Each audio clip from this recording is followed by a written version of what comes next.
Bonjour, bonjour. On monte le ton en attendant tonton Rocky qui va arriver tout à l'heure. Donc connectez-vous, on va se parler. L'après-midi va être dense. Voilà. J'en profite pour me verser d'abord un petit verre d'eau. Hein, avec une tasse comme il faut là. Hein. Faut boire dans les bonnes tasses maintenant.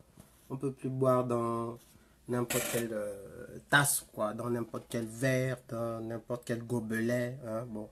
Hmm. Le gobelet là, est bien parce que l'eau, quand tu bois l'eau qui est dedans là, vraiment ça te donne la force, la vigueur. Voilà, ça c'est un bon gobelet. Et voilà, je tenais d'abord à vous parler de l'histoire de bien boire l'eau dans les bons gobelets. Je vais commencer rapidement avant l'arrivée de tonton Rocky, donc il va venir tout à l'heure et à 16h30 on va faire notre live comme je l'ai annoncé. Je vais parler à trois types de personnes aujourd'hui, trois interlocuteurs. D'accord? On va monter un peu le ton. Parce que là, à un moment donné, voilà quoi. On va monter le ton. Ok? D'abord, avant de monter le ton, revenir très rapidement sur... comment ça s'appelle? Sur le commentaire de la première vidéo de Jean Ping. Je vais aller très vite parce que je ne vais pas perdre du temps là-dessus. Il y a quelqu'un de très pertinent qui m'a écrit un commentaire sur la première vidéo. Ça va aller vite ce que je vais dire, hein, parce que je vais passer à autre chose. Sur la première vidéo en disant que, bon, Stéphane, tu n'as pas été assez cohérent lorsque tu as dit dans cette vidéo-là que Jean Ping n'allait pas, enfin, qu'il ne voulait pas forcément qu'on parle de justice ou qu'il n'en a pas parlé, alors qu'il a rappelé les morts. Il a dit qu'il ne fallait pas, en gros, jouer avec les morts. Il ne faut pas les laisser dans le passé. Donc, à partir de là, cette personne très pertinente m'a dit, écoute, j'ai l'impression que tu n'as pas été cohérent parce que tu dis que Jean Ping n'a pas parlé de justice alors qu'il a parlé des morts. Donc, je veux répondre à cette personne qui m'a vraiment, je sais bien que vous fassiez des commentaires aussi intéressants parce que ça me permet aussi de sortir un peu en vampire et de regarder la cohérence de ce que je dis. Donc, moi, je dis que j'ai été cohérent. Pourquoi? Parce que dans le passage en question, Jean Ping dit aussi, en citant la philosophe française, que la paix est oublieuse. Or, la justice n'oublie pas, jusqu'à preuve du contraire. Soit la justice pardonne, soit la justice condamne. Si la justice oubliait, vous n'auriez pas de casier judiciaire. C'est-à-dire que quand tu as été condamné, même si tu as purgé ta peine, tu as un casier judiciaire. Ce qui veut dire que la justice n'oublie pas. Mais quand on demande aux gens d'être oublieux, c'est-à-dire de ne pas se rappeler de quelque chose, c'est qu'on est entré dans un processus d'absolution. Absolution, ça veut dire un pardon à tous, en toutes choses et pour toutes choses. Donc c'est en cela que je suis cohérent. Et je pense que n'importe qui a lu ce discours a bien compris qu'il est question d'accorder une espèce d'amnistie à tout le monde. Donc, je reviens là-dessus en disant à ce monsieur qui m'a posté ce commentaire très intéressant que je maintiens mes propos. Demander aux gens de dire que la paix est oublieuse, ce n'est pas la justice. La justice n'est pas oublieuse, sinon vous n'auriez pas un casier judiciaire, même quand vous avez purgé votre peine. Si vous repartez au tribunal, on va vous dire, voilà la peine pour laquelle on vous a condamné, même quand vous avez payé socialement ce que vous avez fait. Donc la justice n'oublie pas. La justice pardonne ou condamne. Le pardon, on appelle ça donc l'amnistie, on va dire, qui peut être prononcée par un président de la République en exercice. Voilà, donc on va sortir les prisonniers de prison en disant, bon voilà, on vous a condamné, mais on lève la peine. Ou alors on vous condamne, vous purgez votre peine, et c'est marqué dans votre casier judiciaire, donc il n'y a pas l'oubli dedans.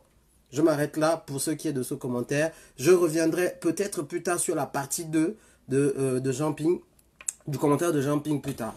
Maintenant, je vais commencer la partie que je voulais vraiment dire. Et je vous ai dit, il y a trois interlocuteurs à qui je vais parler. Par ordre d'importance, je vais parler au peuple. D'accord? Le peuple. Ce qui est important pour moi. Mais avant de parler au peuple, je vais parler à ceux qui veulent se positionner comme ceux qui ont la souveraineté que normalement nous, le peuple, doit avoir. C'est-à-dire les autorités diplomatiques françaises. Je nuance. Je ne parle pas à la France. Je parle à une certaine diplomatie française qui veut se substituer à la souveraineté du peuple gabonais. Deuxième interlocuteur. Troisième interlocuteur, deux individus qui représentent pour moi les restants du système, restants politiques. Un, Frédéric Bongo. Deux, Marie-Madeleine Boronto. J'ai bien précisé à qui je vais parler et donc du coup je peux commencer. Je publie depuis 2-3 jours une demande ferme, que je veux ferme pour ma part. Et je vais vous dire pourquoi je la veux ferme. C'est parce que, aujourd'hui, si on doit aller sur la table de négociation avec quelqu'un, on doit bien vérifier d'abord quel est notre poids, pourquoi on a besoin d'aller en négociation, quel est notre poids si on va en négociation. Pour aller négocier quoi? Ça, c'est une autre question. Mais d'abord, quels sont les prérequis? Toute négociation nécessite des prérequis. Toute négociation. Vous vous rappelez certainement du petit film de Charlie Chaplin, je crois que ça s'appelait Le Dictateur, où il montrait une rencontre entre Mussolini, donc le dictateur italien, et Hitler. Et vous vous rappelez que dans cette rencontre, Hitler avait mis son fauteuil en haut et le fauteuil de Mussolini était en bas. C'est pour vous dire que quand on va rencontrer quelqu'un et qu'on a un rapport de force, parce que là, Mussolini était dictateur, donc il avait sa force, et de l'autre côté, on avait Hitler qui était dictateur, qui a aussi sa force. Hitler voulait que Mussolini arrive comme un faible. Comme ça, quand tu vas lui parler, eh ben, tu le domines. C'est ça, tu es en bas. Quand tu arrives comme ça, tu es en bas, celui qui est en haut te domine. Donc, le tout n'est pas d'aller discuter. La question est, quelle est la position que tu vas avoir lors des discussions pendant que tu vas discuter? C'est-à-dire, en gros, à quel fauteuil on va te mettre? Est-ce qu'on va te mettre bas comme terre? C'est-à-dire, tu es assis par terre. Et la personne qui décide, elle est en haut. Et en l'occurrence, il s'agit de la personne qu'on va envoyer pour représenter le peuple gabonais en négociation diplomatique. Pour le moment, je ne parle pas de qui c'est, parce que je ne crois pas que le peuple gabonais aujourd'hui en parle. Mais de manière générale, il faut une personne ou un groupe de personnes qui va discuter de la part du peuple gabonais. Parce que nous tous, on ne peut pas aller. Et de l'autre côté, on a les gens qui vont représenter l'hégémonie de la France. Donc, quelle est la position que vont avoir les émissaires du peuple gabonais? C'est nous qui décidons de cette position. C'est nous le peuple. Ce ne sont pas ces personnes à qui on va déléguer la représentativité qui vont décider. Mais comment on décide et pourquoi on est en capacité de décider? Je répète, le prérequis, premièrement, troisième saute et quitte.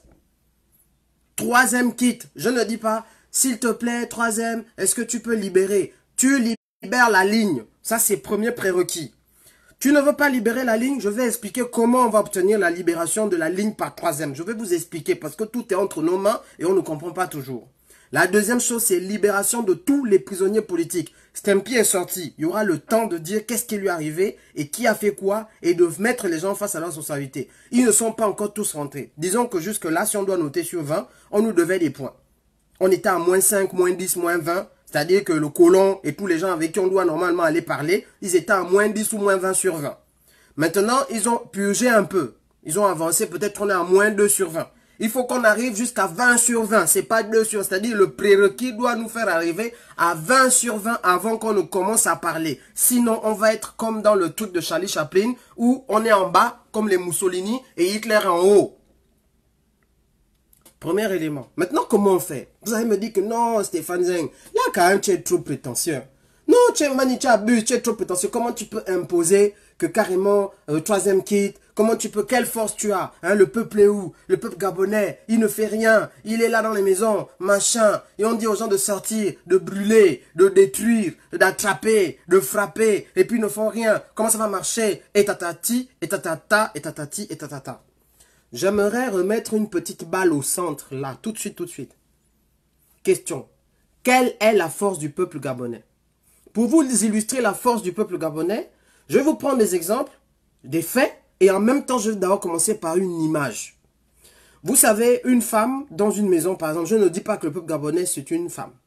Je dis qu'une femme dans une maison, quand le mari boude, quand le mari fait n'importe quoi, elle a le choix. Soit elle déclenche la bagarre, c'est-à-dire que le mari arrive, par exemple, il n'a pas donné la popote, il rentre dans la maison, tac, bagarre, couteau, machin, on se prend la tête. Ça, c'est choix numéro 1. Soit elle se dit, je suis mal sensé. Le gars là, je le connais, je sais là où je l'attrape.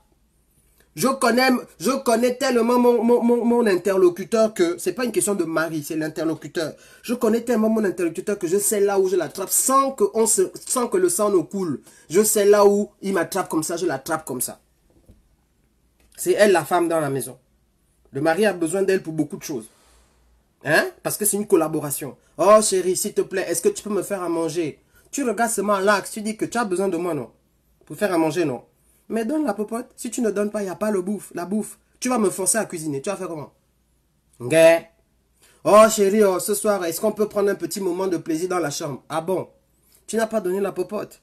et tu veux qu'on prenne le moment de plaisir dans la chambre, va prendre ton moment de plaisir dans la chambre avec les 10 000 de la popote que tu ne veux pas donner. Et quand tu seras assasié, tu reviendras, tu vas me trouver ici. Parce que c'est ici le terrain de foot. C'est ici que ça se joue. Tu gagnes ou tu perds ici, là. Okay? Oh chérie, est-ce que tu peux s'il te plaît quand même me repasser ma chaise? Je ne sais pas repasser. Ah bon, donc tu ne sais pas faire certaines choses et moi je dois, et moi je les connais. Oui, effectivement, il y a des choses que tu ne sais pas faire et que moi je sais faire. Mais là où je t'attends au virage là, tu donnes la popote. Je vous dis, hein, il n'y a pas un homme avec tout ça là qui va résister au rapport de force. Quand la femme te déploie son arsenal, qu'elle connaît sa chose, elle déploie, il n'y a pas besoin d'appeler les voisins. Ça, c'est un truc qui se passe en peace and love easy. Il n'y a même pas... La bagarre, ça, c'est vraiment quand tu as tout épuisé, tu es fatigué, et puis tu dis qu'il faut en découdre. Là, c'est-à-dire que vous allez vous tuer les uns les autres. Là, oui, à la bagarre. Mais quand tu sais que nous devons continuer à avancer, on est là, on se connaît, on s'attrape. Mais tu n'as pas besoin de paniquer. Tu dis seulement que le virage, c'est ici. Tu vas voir.